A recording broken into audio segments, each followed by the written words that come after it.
Alright, here are 3 things you can do to improve the rooms and verbs on the dLive system. The first one would be to not use the standard effect sense.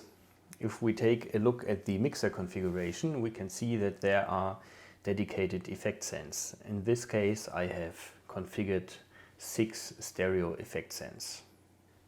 Those feed my 6 effect engines, side chain effect engines that is, which would be a small room, a large room, a verb, a delay, another verb. I actually use a room engine for that. This is a dedicated monitor verb, and the hyperbase. If we take a look at the bank view now, you can see that we have our effect buses here and that the corresponding effect engines are actually showing up right in the bank view, and I can access them. I can even leave this set on effect unit. You can switch between bank and effect unit, and if I press select now on the effect sense, it will automatically pull up the corresponding effect engine, which can be quite nice to use. What you might also have noticed though is that there is no EQ on those effect sends. This is also the reason why I would highly recommend to use stereo aux sends to feed your effect buses and not the standard effect sends. To achieve that, we simply go into our effect section and pull up the effect slots one by one, go to the back panel, and in the input section we go to stereo aux, select the aux we would like to use. In this case I start with stereo aux number 5 because that's usually my small room. I hit apply and this one is set. I go to the next one. I take number 6, apply, and so on and so on. Don't be confused because you are seeing the dedicated effect sends vanishing from the surface. Those are not gone, they are still configured, but they are rendered invalid because they are not patched anymore. You can see here it says invalid. Once I repatch them, they will show up again. If you want to get rid of those entirely, you have to go to the mixer config and just dial those out of the system. Of course, if you haven't configured stereo aux buses yet, you would have to do that beforehand as well. You can do this right here. In this case, I already configured 12 stereo auxes. Once you patched all your stereo aux sends to the effect engines, you can go ahead and just pull those onto the surface. We head over to the strip assign section, go to mix, and then we can see here my aux send number 5 and aux send number 6, and we just pull those onto the surface. I will go ahead and load my standard scene because in that scene I have it configured exactly like that. Now let's head over to the bank view, and as you can see we have an EQ on all of those sends. We also have a compressor, which can be quite handy, especially when dealing with the hyperbase plugin. What you might also have noticed is that the corresponding effect engines are no longer showing up at the top of the channel strips. This is caused by the fact that we now use standard stereo aux sends. So there is no software-based link between the send and the effect engine, except that it will send audio signal to the effect engine. You can still enjoy the comfort to pull up an effect engine just by the press of the select button by using the effect returns. You can see that I placed those over here, and you can see the corresponding effects, and I can just hit select on the returns and there they are. Regardless of what type of console you're using, EQing the aux send into the effect engine is always beneficial. Doing it like this, you can control the amount of signal and especially the frequency ranges that actually hit the engine. That way you can pick and choose what parts of the signal you actually want to have room or reverb on. As you can see, I put 2 quite drastic EQs on my 2 room sends.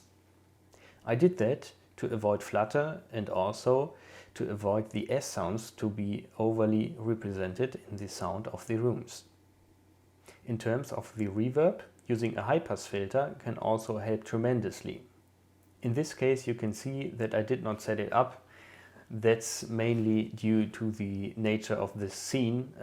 The vocal signal that feeds this verb, and it's the only signal that feeds this verb, is already high-passed quite heavily, so I just hadn't the need to do this. But of course, I can just go ahead and set it up. Between those EQs and the settings that you can apply in the effect area, you can really dial in how the reverbs should sound. You now have the luxury to only use the return EQs to do subtle shaping of the tones. I like to use those to adjust the sounds of my rooms and verbs to the program I'm currently mixing. Apart from the effect engines no longer being represented in the bank view, there really are no downsides of using aux sense opposed to effect sense. At the same time, you really do gain a lot, and I can highly recommend it. The next thing is something you might not be aware of if you're relatively new to the desk. Up on screen you can see the spatial modeling reverberator, which is the main effect engine on the dLive system when it comes to rooms and verbs. You can see that I use it quite heavily on my first slot for a small room, my second slot for a larger room, my third slot for a reverb, and my fifth slot for another reverb. What you probably didn't see is that those are actually two completely different engines. If you take a look over here, you can see that it says EMT right here and that it says Hall right here. This is actually the only indication that we are talking about two completely different engines. And of course, those engines have different options and settings to choose from. If we take a look at this Hall, you can see that the decay time can be adjusted up to 10 seconds and that we have almost all settings available. If we now switch to the EMT, you can see that the maximum decay time is just 4.5 seconds. And in the expert section we do have less options. So how do you switch from one engine to the other? What you would have to do is go to the library and just recall any preset. Up top we have the halls, further down we have the EMT, then we have some classic reverbs like lexicons and stuff, and further down we do have rooms. Once you figured that out, I don't think this will cause you much problems, because you can just save your own presets and just load them from the library. If I go to user, you can see I have it all preset and I can just recall it and I will automatically be in the engine I prefer for a certain room or verb, and then I can just go ahead and adjust it a little bit and off I go. The last tip I have for you has to do with very long spacey reverbs. Let me just go ahead and reload my scene here. Now if we look at the verb engine, as I showed you before, I can just crank up the decay time obviously, but like on any other digital desk, this might not sound the way you would like it to sound. What I like to do is to set up a delay, and I go ahead and take the effect return off the main bus. As you can see, I already did that. Now I go ahead and send this delay return to my reverb send. The delay signal will now travel through my verb engine and will create a very long, nice textured reverb. The great part about that is that I can just leave the send at 0 dB and pull down the delay return. Alternatively, you can also leave the return at 0 dB and just pull down the delay send. Now I can use the delay return or delay send to adjust the length of my reverb in real time. I found this to be tremendously helpful in live situations where I'm not all too familiar with the content, or when I mix bands that feature heavy reverbs and rooms. Alright, that's all I have for you today. I hope you got something out of it. Stay safe and see you in the next one.